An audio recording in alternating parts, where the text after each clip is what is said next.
So let's do the news. How? How can we do the news when it's over there and we're all three over here? See, normally we say, let's do the news, and two of us do, and then one's over there and he starts it, and then we join. Yeah, exactly. But if we're all here, no, we can't. I know. While we and the cameras move over there, we'll show some footage of a squirrel.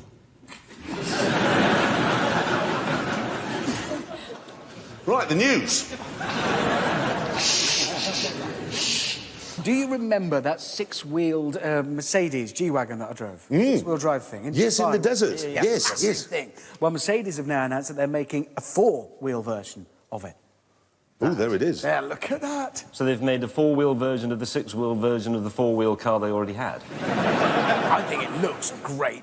Massive wheels made possible by portal axles, so it's raised up. It's got about 422 brake horsepower, I think it is, from its V8 twin-turbo.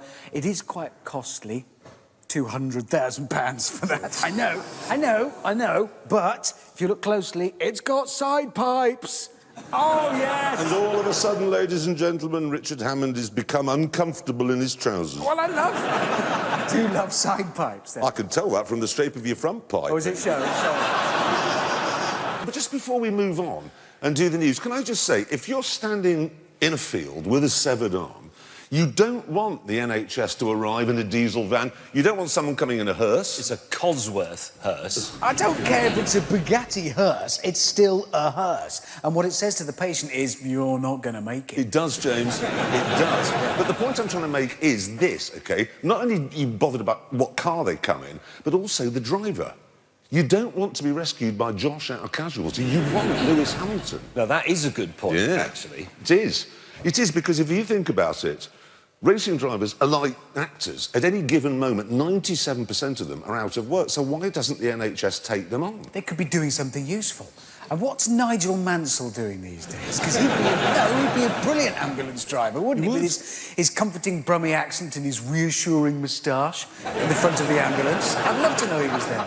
Oh, now, you may remember a little while back, we made some ambulances, OK? And James turned up to make his ambulance out of a Cosworth-powered hearse, yes? Do you remember that? Well, somebody else, it turns out, is also using a Cosworth-powered hearse as a hearse. Got a picture? The same thing happened to you. It's a design fault. I could have warned them. Yes, exactly. Now, I tell you what, there's a general election coming up, you may have heard. Is there? Yes, there is, even in Wales. And, and a lot of people are saying, oh, I can't be bothered to get involved, and all politicians are the same and all the parties are the same. So we thought, wonder if we could decide who to vote for on what the leaders drive. Great idea. Very good idea. It is. So I've managed to find it out. It's not been easy, but we've done it. Now, David Cameron, who runs the Conservative Party, OK, he doesn't actually have a car, but the family car is a Honda CR-V, OK? Nick Clegg has a Ford Galaxy. Oh, dear. Shocking car for him. Ed Miliband has a Lamborghini Aventador. Does it? Lying. He's got a turquoise green Ford Focus. Oh. Now, I want to talk about immigration. As I said that, the entire BBC management team sat bolt upright in their sitting rooms and went, oh no, where's he going with this? Well, relax, ladies. Don't choke on the toffee. All I want to say is, if you are an immigrant, you've just arrived in Britain, welcome. Make yourselves at home. I hope you're very happy here. Yeah, absolutely, we mean this. I mean, thank you for coming here, thank you for working hard, thank you for paying taxes, thank you for cleaning my car. And we're off the air. That's the end of that. It's been great. No, the man who runs the car balloting place near me has recently arrived from Albania, and he's brilliant, and no one else is going to do it. He is superb. That's what I meant. Thank you very much. Fair enough. Well done, James. Nigel Farage, guess what he drives? A Jag. Yeah, it will be. No. Anybody else? Anybody want to hazard a guess what Nigel Farage drives? A what? A Bentley could be? M3? You are aware of UKIP, are you? Nigel Farage drives a Volvo V70. Does he? Really? He drives an immigrant. Nicola Sturgeon. Who? Nicola Sturgeon. SNP, Scottish. Oh, that Nicola Sturgeon. Yes, yeah. Hammer, that Nicola Sturgeon. Yeah, what about her? May, have a Oh, go. I know. A McLaren. Hang on,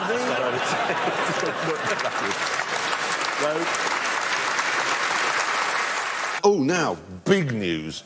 There's a car called the Suzuki Celery. Isn't it the Celeriac? Whatever, you don't want one. We've got a picture of it here. Now, there's a British motor... I don't want one. No, it's hideous. British Motoring magazine were testing one of these the other day, and they had total brake failure. So Suzuki sent them another one to test. Exactly the same thing happened. The pedal went to the floor both times. Nasty. Very nasty. So Suzuki took it away to work out what was wrong, and they discovered that there's a safety system on that, so that in the event of a crash, the brake pedal is pulled away from your foot so it doesn't bounce up and damage your shin. Oh, yeah. But if you were braking very hard, it would assume you were going to crash and then pull the brake pedal away from you. In that yawning instant, I mean, we've all been there at some point, when you think you're going to have a crash, they take away the only thing in the world that actually is of any consequence or important, the only thing you understand. Yes, exactly. Suzuki admit that was a mistake. Oh, well, it was. I mean, it was a mistake. They do admit that was a mistake, and all credit to them. Very quickly, in just 10 days, they've got them all sorted out. They did a recall, effectively. And they've said, I love this, they've said sales won't be affected. Really? No, they say most of our target audience is more mature. The public understand that recalls happen and they'll see through the stories. Yeah, just to translate that, what they're actually saying is most of our target audience is old and daft and won't notice.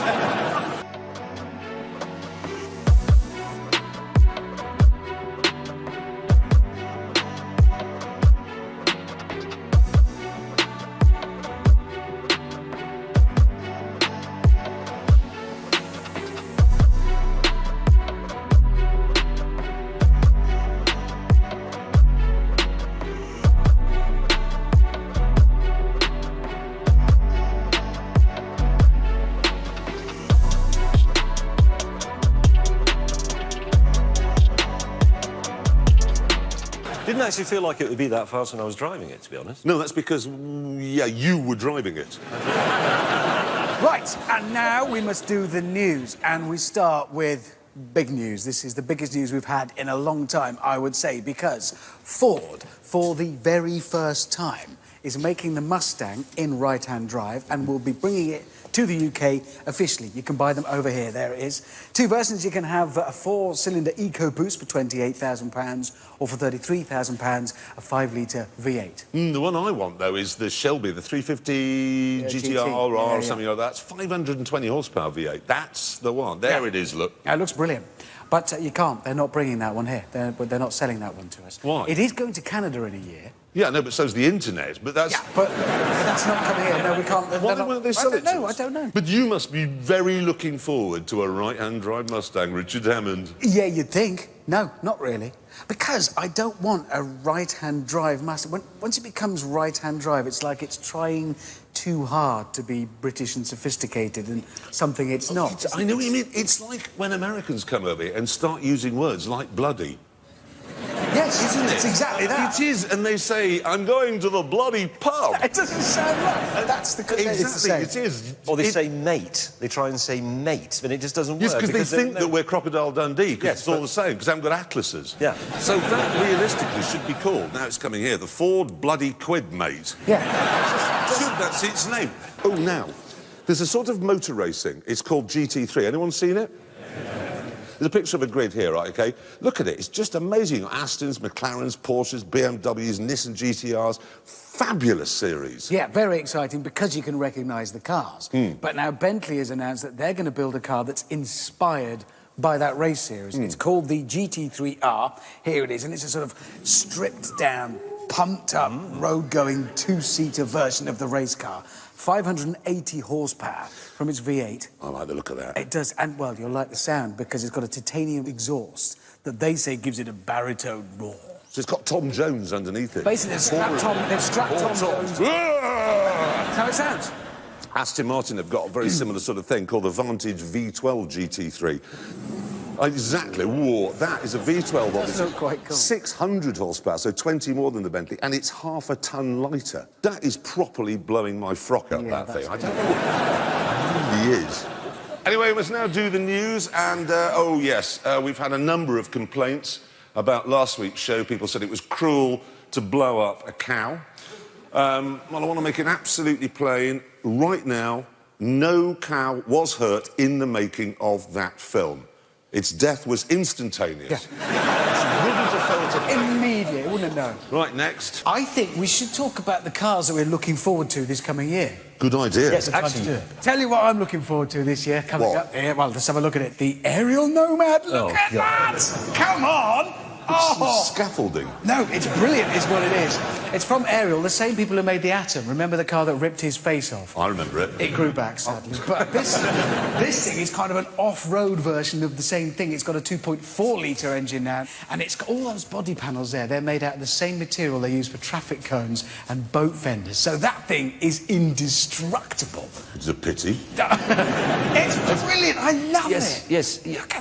What are you going to do with it? Well, drive it about. You can drive it on the road. That goes on the road. Maybe you can drive a tractor on the road. I know. Or one of those massive cranes that do 8 miles an hour. I like those too. I want one. I'm going to have one. It's brilliant. You are like a rural simpleton, you know that, don't you?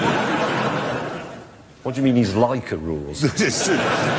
Ooh, now, you know Apple, makers of computers and telephones, Yes. apparently they're working on a car.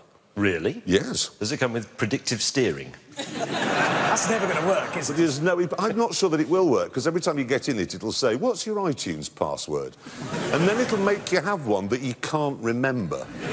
And then it'll go wrong, and you'll ring them up, and they say, oh, that's your fault, you're holding it wrong. And then one day, it'll send a picture of your bosoms to the internet. You'd be right about the passwords, because Apple iTunes the other day said to me, you must change your password, it's far too easy to guess. And I thought, how's anybody ever going to guess it's #29? I mean, that's... And now the news. And a couple of weeks ago, we reported that Ferrari were warming to the idea of a test to see which is the fastest, the Ferrari, the McLaren P1, or the Porsche 918. And the good news is... Ferrari have warned. They have indeed. There are a few stipulations. They've said that the test must happen on neutral ground, which is fine. It's what McLaren wanted as well. They've also said it must be a factory-prepared car, which was a sticking point with McLaren, but McLaren are now saying, that's OK, that's fine. And that means, ladies and gentlemen, I think the most important test this century is now going to happen. Yeah. Oh, it's good, guys. I'm telling you, honestly... We should go and sort out Ukraine, because after this, it'd be a walk in the park.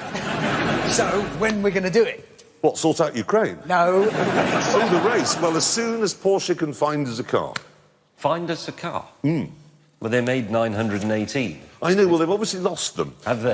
Yes, they're now saying, well, we haven't actually got one at the moment, but as soon as we do have one, we'll let you have it, and then we can go ahead and actually see which of those three incredible cars is the fastest. I cannot wait. No, but I really excellent. cannot wait. Looking forward to that. So that is good news. Oh, now we ought to bring you up to speed with the latest in car news. Okie doke. A new Skoda coming out. It's called the Superb. There it is, mainly for mini-cabbers. But what you really need to know is, underneath, if you peel away the body, it's basically a Golf, OK? There's another new Skoda, the Octavia, the VRS.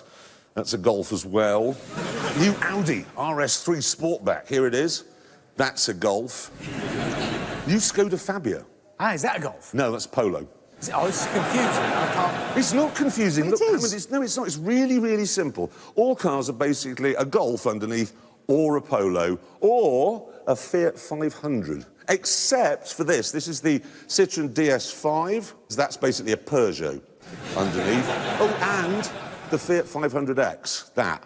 Well, is that not a Fiat 500? No, that's an Alfa Romeo. Is it? Anyway, well, that's cleared up this week's motoring news for you. Now, Boris Johnson, who is a mayor, has decided he wants to make London an ultra low emission zone? Well, that's easy. You just get rid of all the buses. And he's back on his high horse. No, because this time I'm backed by fact. Are you really? Yes, I am, because the levels of nitrogen dioxide pollution are measured constantly in Oxford Street, which is right in the middle of London, and I've got the graph here from the week before last, OK? Now, you can see here, 7th, this is the peak, yes, that's the 7th of January, 8th, 9th, 10th, 11th, 12th, the day of the bus strike. Yeah. So there you are. You want to save the world, burn a bus. Let us move on. Yes, let us. Yes, I have news, very exciting news. It is a new Ferrari. There is a picture of it here. That's... Holy moly. Yes, indeed. Ooh, that is the 488 GTB. It has a 3.9-litre turbocharged V8, 661 horsepower, 0 to 60 in 3 seconds. And look at correct me if I'm wrong, this is the replacement, isn't it, for the 458? Yes, it is. God, I'm just thinking, if you had a 458, you'd be feeling suicidal now, wouldn't you? Yeah, you would. Yeah. That's prettier, faster, it's turbocharged, so it does 25 miles to the gallon, 50% more downforce than the 458. Yeah. Yeah, yeah. James, Yes, Richard. haven't you got a 458? Oh, Completely forgot. yes, I have. It's worthless now. Yeah, Literally worthless now they've done that. You might want to just give it away to a member of the audience here. I mean, just... I think we should maybe put it, but let's open it to all the viewers. Yeah. If you'd like James's Ferrari, write to us at James May. I'll take that Ferrari off your hands if I must. BBC London, wherever we are. You know, people are actually going to write in now. Yes. And we're actually going to give it away. Here we are.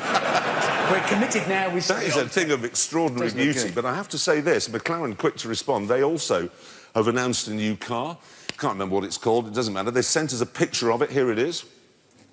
I'm not actually joking, they genuinely sent that out going, we've got a new car. It's not actually a car, is it? Not really, no. It's not finished. I think I prefer the Ferrari.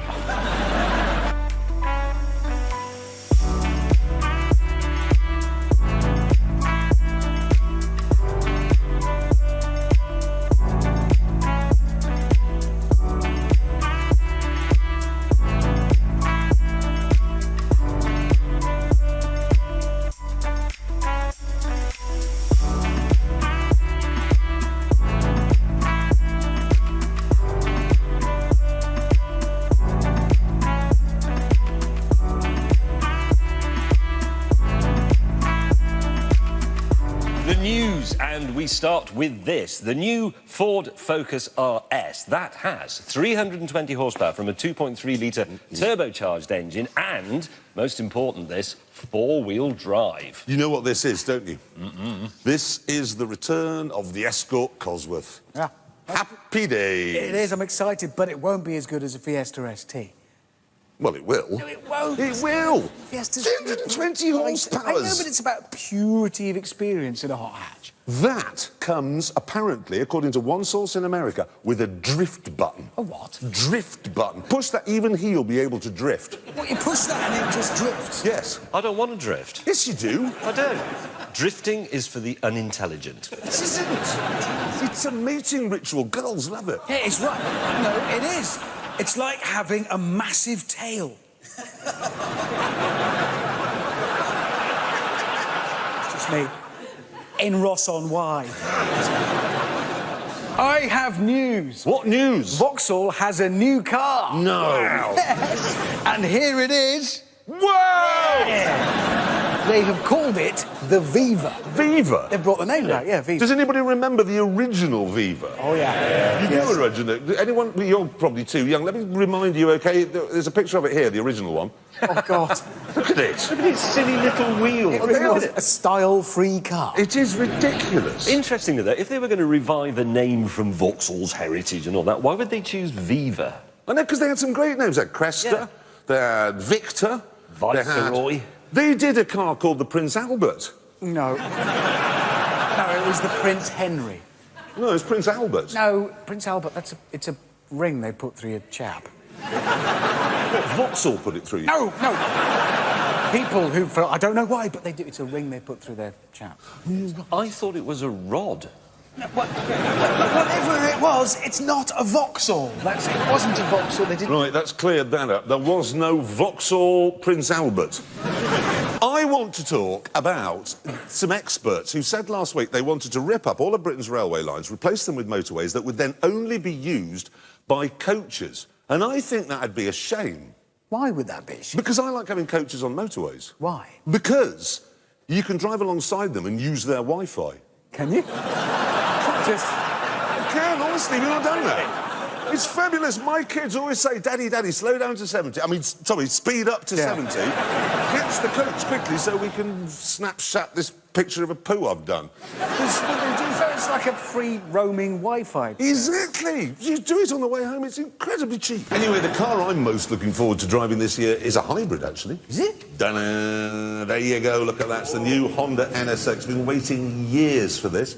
It's got 3 electric motors, 1 for each of the front wheels, and then 1 at the back to supplement the twin-turbo V6, 550 horsepower, weighs virtually nothing, £100,000, but if you think about it, that's, what, a tenth of the price of a McLaren P1? That's just fabulous. I don't like it. And that's because you're a rural simpleton. No, it's right. It does look exciting enough. No, I do like it. I think it looks great and it sounds interesting. But I thought you would be more interested in this, the new Ford GT. Oh, yeah. That's more you. Yeah. Why not? I'd have thought that was... I mean, no, I know. I've been there and I've sort of done that with Ford GTs. Yeah? They'll fit it with the burglar alarm that'll go off every time you fall asleep or when your child's doing some important solo work in the school production. Jeremy, this is weirdly specific. This is stuff that I know what will happen, and then you'll drive home and you'll get a phone call from somebody saying your car's been stolen, and you'll say it hasn't, I'm driving it, and they go, we don't believe you. What's your mother's maiden name? Did she like boiled eggs done for 3 minutes? Or, I don't know. Well, we're going to shut the engine down on the side of the road and you get hypothermia, and then the alarm will go off again. No, and apart from anything else, I'm sort of done now, as you know, because I'm mature and wise, with mid-engine cars. No, I mean, that does look great, but it's just not for me. Now, it's the Geneva Motor Show is currently on, actually, which is an opportunity for all the car makers to demonstrate new concepts, all of which have ridiculously large wheels that will never see the light of day in production. Got some of them here for you. We have the Infiniti Q60. Look at the wheels on. That's never going to happen in real life. No. Nissan Sway. Again, no. Look at the Audi Prologue. No. I mean, the idea is, of course, we look at that, we go, wow, that's fantastic. Then, of course, the accountants step into the mix and the accountants say you can't have 46-inch rims, and you end up with a car that actually looks like this.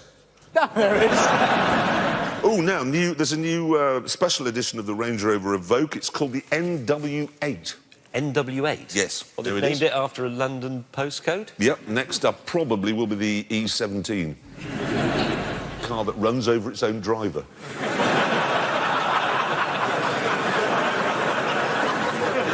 What's the matter now? I don't get that. E17. East 17. It's a postcode. Why would a postcode run over? How could a postcode... E17 is a band, Brian Harvey. Is he a driver? No, Hammond, look... Hammond, basically, the only band he knows is the Wurzels. That's the problem. Well, the interesting thing is, all of us are programmed, because we're humans, because we're animals, basically, to look after ourselves. Self-preservation always kicks in, and you will swerve away from danger. Not necessarily. Oh, well, no, you say that, but recently scientists conducted an absolutely awful, genuinely awful experiment, but with a very interesting result. They got a load of monkeys with their babies and put them in a box, and then they heated the floor up. This actually happened. I'm just reporting. They heated the floor up till it became really unbearable, and all of the monkeys picked up their babies and held them. But when the floor got hotter and hotter until it was absolutely unbearable, every one of them put the babies down and stood on them. I'm surprised. I'm surprised you didn't save this for the Christmas show, mate. It's lovely. What a lovely story. What a nice tale. I love a story. I'm just saying, these driverless cars, everybody goes, oh, aren't they clever? They can stop at red lights. They are going to have to face all sorts of things, like who do I kill now? We are programmed to look after ourselves, and these driverless cars are going to be programmed to do the maths and say, a lot of people over there, I'm going to kill you. And whether to stand on a baby monkey. Now, I came down here this morning in a Volkswagen Golf GTI. It's what I'm using this week. Absolutely fabulous car. Yeah, very good. Not as good as the Fiesta ST, but it is good. It is. Yeah, It is, except for one thing. It's got a really annoying thing on it. Has anyone got a Golf at the moment with its eco tips? You get the... How annoying are they? You're driving along, and every now and again, it'll just flash up a little message on the dashboard. It goes, why not wind your window up? Be more aerodynamic. Because I want to get some fresh air. Why not change up a gear? It'll be more good. Why not? Why not? Shut up, is what you just want to say to it all the time. It drives you up, go mad with it. Supercar news from Geneva. A couple I want to talk about. There's this. It's called the EXP10 Speed 6. Oh, so EXP1 against speed. Well, just talk to you, it's like football result. EXP10 Speed 6. Yeah. It's actually well spotted. Two-seater sports coupe. And they say, and I'm quoting now, that it is, let's sort of get the quote right, unmistakably a Bentley. But if you look at it from the side, I think you'll agree that is unmistakably an Aston Martin. It is. Yeah, That's an Aston Martin. exactly. It is. Well, meanwhile, actually, the real Aston Martin have come up with this, which is an 800 horsepower. It's a track day car, but they've called it the Vulcan. The Vulcan. The Vulcan. So it only takes off from RAF Waddington and then it refuels in the Ascension Islands and then carries on... no, let's not go there. I don't think they'd leave that. If I worked at VW in their software department thing, I'd put some messages in there, but with a time thing, so that it didn't appear until, well, after I'd retired, really. And you'd be driving along and it would say, wind the window up, why not slow down a bit, why not change that? Then it would suddenly just say, why don't you go and boil your head? But it would only say it once, so you wouldn't be sure if you'd actually seen it. And then another time you'd be driving along, you know, it might be 3 years later, you'd be driving along and it would say, wind your window up, change gear, then it would suddenly go, you've wasted your life. But you'd only see that once, you see. That would really freak drivers out. You could suddenly just say, your wife's had an affair with the bloke next door. And you'd go to the dealer and say, it said that, and he'd say, no, it didn't. You can't have said that. It can't have done. But the thing is, though, it would take Volkswagen a long time to work out. Then they would have to call you up and say, Mr. Mays, step into my office. Ah, but I've retired. I'm dribbling in an old folks' home laughing at people who bought VW Golfs.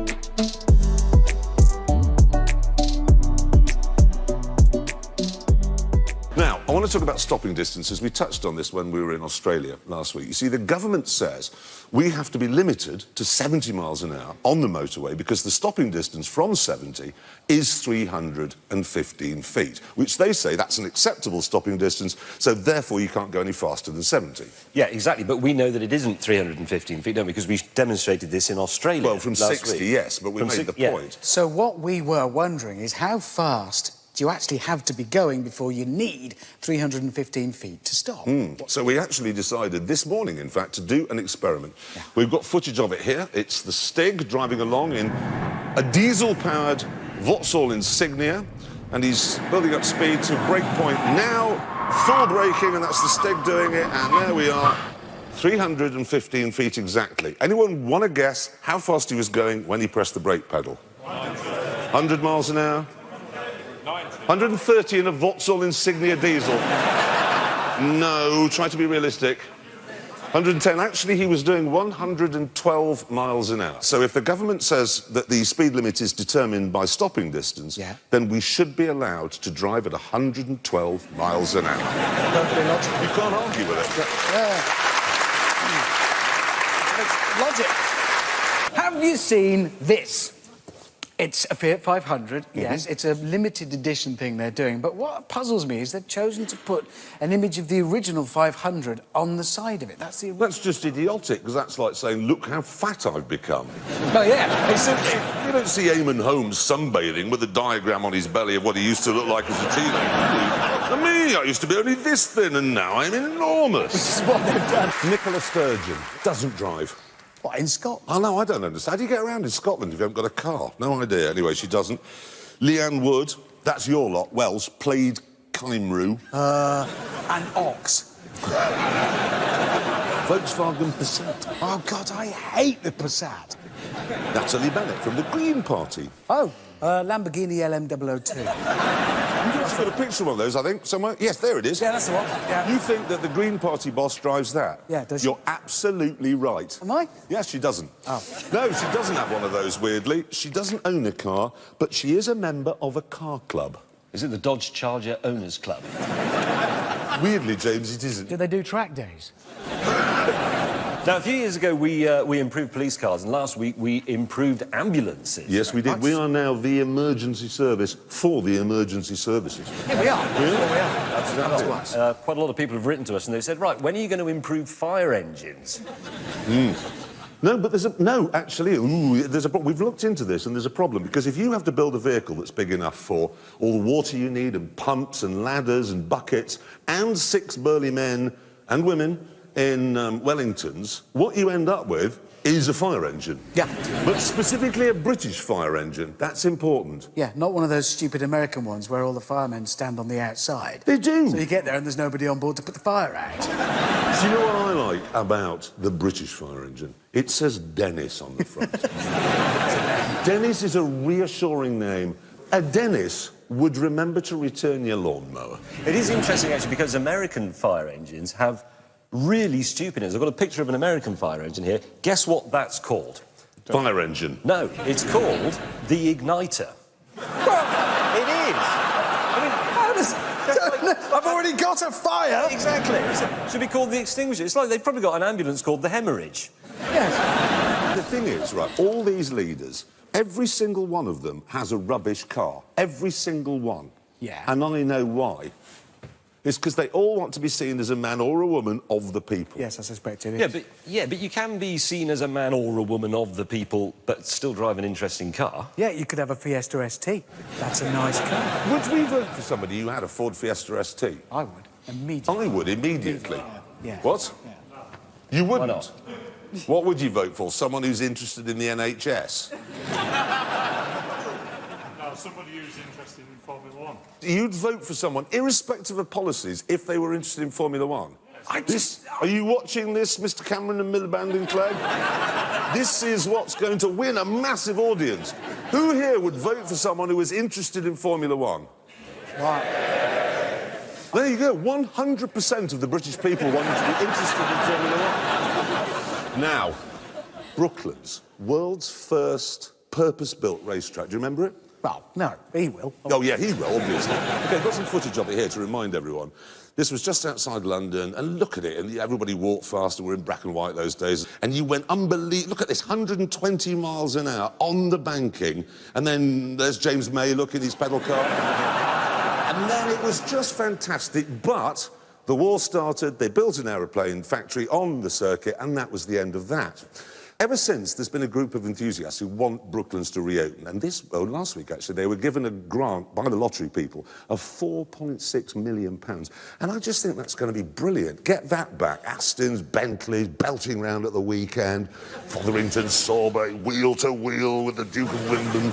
It's a very good idea for an appealing Sunday afternoon, watching the toffs kill themselves at Brooklyn. You just pop down the A3 on a Sunday afternoon. Let's go and watch the Earl of Bradford's head come off. How much did you say they'd been given? £4.6 million. Well, that's not enough, is it? The shopping centre next to our office costs £1.5 billion. Yes, exactly. So... It isn't very much. You're quite right. Well spotted, Hammond. In fact, all they can afford to do with that is rebuild the start-finish straight. Well, hang on, just the start-finish straight of a race circuit is not much use in itself. No. Unless they spent all £4.6 million on lottery tickets. It's lottery money. They could take the grant, spend it on lottery tickets and win a lot more. Good thinking from Richard Hammond there. He saved motor racing for the nation. Now, I have one more piece of, I think, ladies and gentlemen, you're going to enjoy this. The Mayor of Bristol, OK? He announced fairly recently that he was going to allocate £2.3 million of public money, which will be spent on 13,000 signs saying that there'll be a 20-mile-an-hour speed limit across the whole of Bristol. This is the mayor. He's just been caught speeding. I I think we should all take a moment to compose our faces appropriately. I'm going to go for serious and disapprove. Oh, no, how did... Oh. He actually said afterwards he commends Avon and Somerset Police for being so vigilant in catching him. I bet he didn't say that when the letter came through the postbox. Now, that's nearly the end of the news, but before we conclude, I need to say something, actually. I'm sure a lot of you saw the Patagonia special, and I want to admit here and now, in front of everybody, I made a terrible, terrible mistake. Nobody knows I'm going to do this, not the producers, nobody. But I want to get it off my chest now. Right in the middle of the programme, I said that the condor is the largest flying bird in the world. It isn't. It's the wandering albatross, and I'm deeply, deeply sorry. Oh, well, don't forget that off your chest. Well, you feel better? It's nice to have it out in the open. I feel better. If you make a mistake, own up to it, move on. Fair enough.